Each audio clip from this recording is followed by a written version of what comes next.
আসাম পুলিচৰ সাব ইন্সপেক্টৰত যিসকলে উত্তীৰ্ণ হল তেওঁলোকৰ এডমিট কাৰ্ড কেতিয়া আহিব লগতে ফিজিক্যাল এফিচিয়েন্সি টেষ্ট কেতিয়া অনুষ্ঠিত কৰা হ'ব ফিজিক্যাল এফিচিয়েন্সি টেষ্টত ৰানিং এন্ড আপোনালোকৰ মেডিকেলত কি চাব দৌৰ কিমান হ'ব কি গুটেইখিনি ডিটেইল এই ভিডিঅ'ৰ শেষলৈকে আপোনালোকে গম পাই যাব লগতে যদিহে আপোনালোকে মোৰ চেনেলটোলৈ নতুনকৈ ভিজিট কৰিছে বা যদি এনে ধৰণৰ আপডেট পাই থাকিব বিচাৰে তেতিয়া হলে মোৰ এই চেনেলটি প্লিজ সাবস্ক্ৰাইব কৰি দিয়ক লগত থকা বেল আইকনটো দবাই দিয়ক বন্ধুসকল আসাম পুলিচৰ সাব ইন্সপেক্টৰত যিসকলে উত্তীৰ্ণ হল বা যিসকলে আসাম পুলিচৰ সাব ইন্সপেক্টৰত ফিজিক্যাল এফিচিয়েন্সি টেষ্ট দিব বিচাৰে তেতিয়া হলে আপোনালোকে সেই ভিডিঅ'টো শেষলৈকে চাব লাগিব কিয়নো আপোনালোকৰ হাইট থাকিব লাগিব সেই গুটেইখিনি ফিজিক্যাল এফিচিয়েন্সি বা ফিজিক্যাল ষ্টেণ্ডাৰ্ড টেষ্টত আপোনালোকক চাব ইয়াৰে যদিহে আপোনালোকে general OBC MOBC and SC candidate হয় তেতিয়া হলে আপোনালোকৰ ইয়াত অনলি মেল ক্যান্ডিডেটৰ কাৰণে 162.556 সেন্টিমিটাৰ থাকিব লাগিব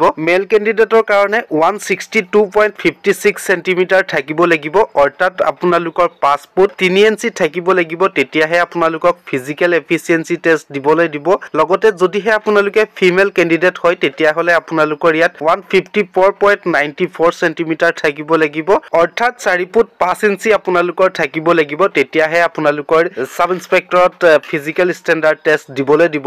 লগতে যদিহে আপোনালোকৰ STH and STP ক্যান্ডিডেট হয় তেতিয়া হলে আপোনালোকৰ ইয়াত মেল ক্যান্ডিডেটৰ কাৰণে 160 সেন্টিমিটাৰ থাকিব লাগিব অৰ্থাৎ আপোনালোকৰ যদিহে আপোনালোকৰ STH STP ক্যান্ডিডেট হয় তেতিয়া হলে আপোনালোকৰ ইয়াত অনলি 5 ফুট থাকিলে আপোনালোকে ইয়াত যোগ্য হ'ব লগতে ফিমেল ক্যান্ডিডেট সকলৰ কাৰণে 4 ফুট 3 ইঞ্চি থাকিব লাগিব তেতিয়া আপোনালোকে ইয়াত ফিজিক্যাল ষ্টেণ্ডাৰ্ড টেষ্ট দিবলৈ দিব লগতে যদিহে আপোনালোকে মেল ক্যান্ডিডেট হয় তেতিয়া হলে আপোনালোকৰ ইয়াত চেছ প্ৰয়োজন হ'ব ইয়াৰে আপোনালোকৰ general OBC MOBC SC STP candidate সকলৰ কাৰণে নৰ্মেল 80 সেন্টিমিটাৰ থাকিব লাগিব এক্সপেন্ডেড 85 সেন্টিমিটাৰ থাকিব লাগিব STH ক্যান্ডিডেট সকলৰ কাৰণে 78 ৰ পৰা 83 সেন্টিমিটাৰ থাকিব লাগিব তেতিয়া আপোনালোকে ইয়াত যোগ্য হ'ব লগতে বন্ধুসকল যদিহে আপোনালোকে অফিচিয়েল ওয়েবসাইটখন যদি চাব বিচাৰে বা অফিচিয়েল কাট অফ মাৰ্ক কিনি যদি চাব বিচাৰে তেতিয়া হলে মোৰ ভিডিও ডেসক্ৰিপচনতে লিংক দিয়া আছে তাত গৈ আপোনালোকে ডাইৰেক্টলি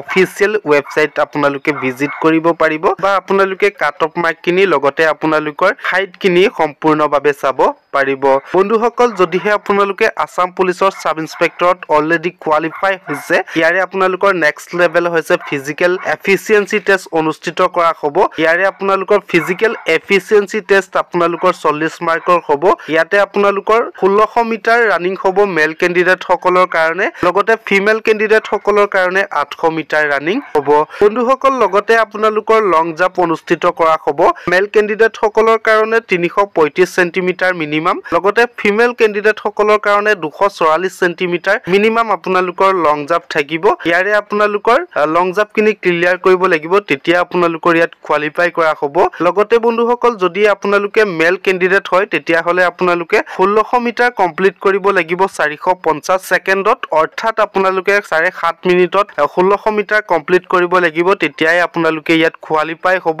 লগতে লং জাম্পত আপোনালোকৰ 335 সেন্টিমিটাৰ আপোনালোকে ম্যাক্সিমাম আপোনালোকে কোৱালিফাই কৰিব লাগিব ইয়াৰে 3 বাৰ চান্স দিয়া হ'ব 3 বাৰত যেটো আপোনালোকৰ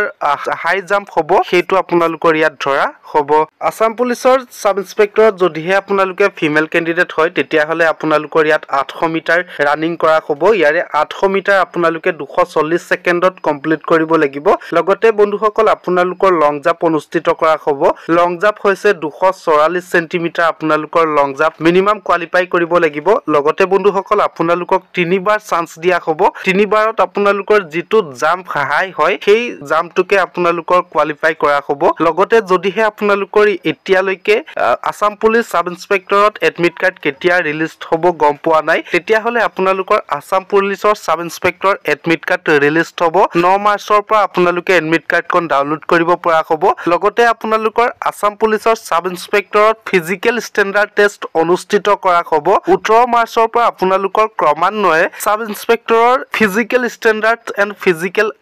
এফিচিয়েন্সি টেষ্ট অনুষ্ঠিত কৰা হ'ব বন্ধুসকল যদিহে আপোনালোকে মোৰ চেনেলটোলৈ নতুনকৈ ভিজিট কৰিছে তেতিয়া হলে চেনেলটি সাবস্ক্ৰাইব কৰি ৰাখক ধন্যবাদ